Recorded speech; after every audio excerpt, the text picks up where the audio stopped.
एक लड़का पैदल किसी रास्ते से जा रहा था।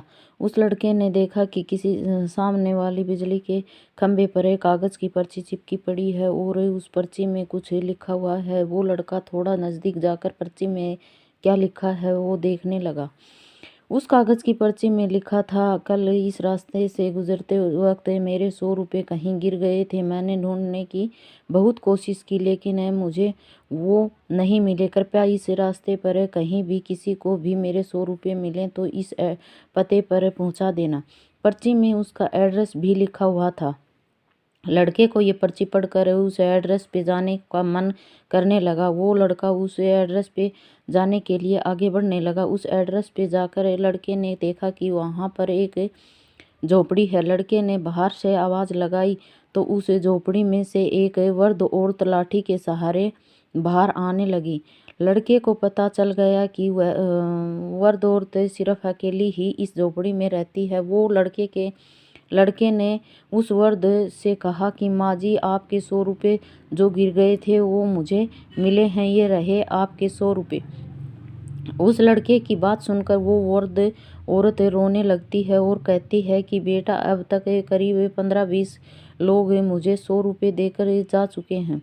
बेटा, मुझे ठीक से दिखाई भी नहीं देता है और मुझे पढ़ना लिखना भी नहीं आता है। पता नहीं किसने मेरी ऐसी हालात देखकर मेरी मदद करने के लिए ऐसा किया है। लड़के ने 100 रुपये रखने के लिए कहा पर वो वृद्ध औरत नहीं मानी। लड़के ने बहुत आग्रह करने के बाद आखिर में वो वृद्ध औरत मान जाती है, लेकिन वो उस लड़के से कहती है कि तुम जाते वक्त वो पर्ची वहाँ से फाड़ कर फेंक देना।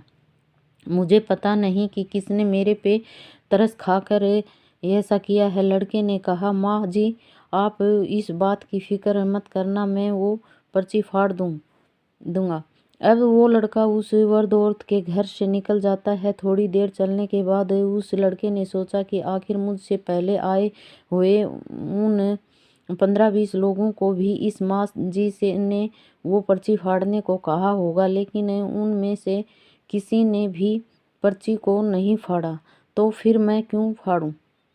वो लड़का उस पर्ची को बिना फाड़े ही वहाँ से चला जाता है। उस लड़के के मन में उस युक्ति के लिए बहुत ही आदर और सम्मान था जिसने ये तरीका ढूंढा था और इस ज़रूरतमंद औरत की मदद की थी। शिक्षा: हमारे मन में सिर्फ किसी ज़रूरतमंद की मदद करने की इच्छा होनी चाहिए, क्योंकि मदद करने के बहुत सारे तरीके होते हैं। हम किसी भी तरह मदद कर सकते हैं।